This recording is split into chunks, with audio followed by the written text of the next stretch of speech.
உண்மையாகவே விஜய் சித்து விலாக்ஸ் பார்த்தா உங்களுக்குலாம் சிரிப்பு வருதா?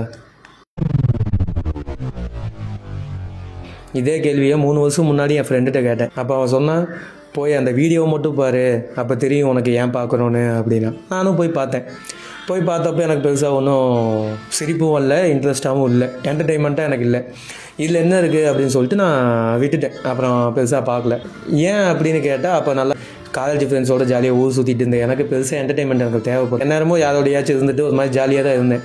ஆனால் அப்போ பெருசாக எனக்கு என்டர்டெயின்மெண்ட்னு ஒன்று தேவைப்படல. அப்படியே 3 வருஷம் கழிச்சு இப்போ பார்த்தா வேலைக்காக சொந்த வீட்டையும் ஃப்ரெண்ட்ஸையும் விட்டுட்டு எல்லாரையும் விட்டுட்டு இப்போ தனியாக வந்து இருக்கும்போது தான் தெரியுது அந்த மனுஷனோட அருமை.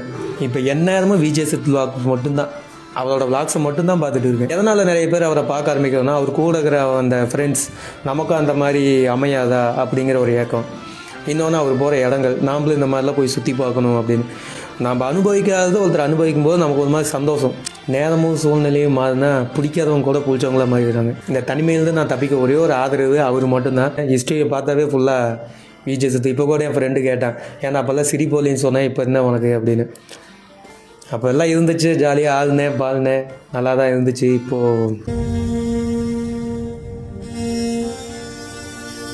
ஆனால் எனக்கு பிடிச்சிருக்கு, உண்மையாகவே அந்த மனுஷனை பிடிச்சிருக்கு. அவர் சொல்கிற அவர் கூட இருக்கிற அந்த ஃபன் பண்ணது, அந்த ஜாலியாக இருக்கிறது எல்லாமே ஒரு மாதிரி நம்ம மனசுக்கு ஒரு மாதிரி ஆகா நல்லாரியா அந்த ஃபீல் வருது.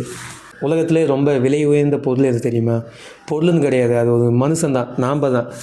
ஏன்னா ஒருத்தங்க கஷ்டத்தில் இருக்கும்போது அவங்க அந்த கஷ்டத்தை மறந்து நம்மளை பார்த்து ஒரு மாதிரி சந்தோஷப்படுறாங்களே, சிரிக்கிறாங்களே, அதுதான் உண்மையான சந்தோஷமும் செல்வமும். அது உங்கள்கிட்ட நிறையவே இருக்குண்ணே.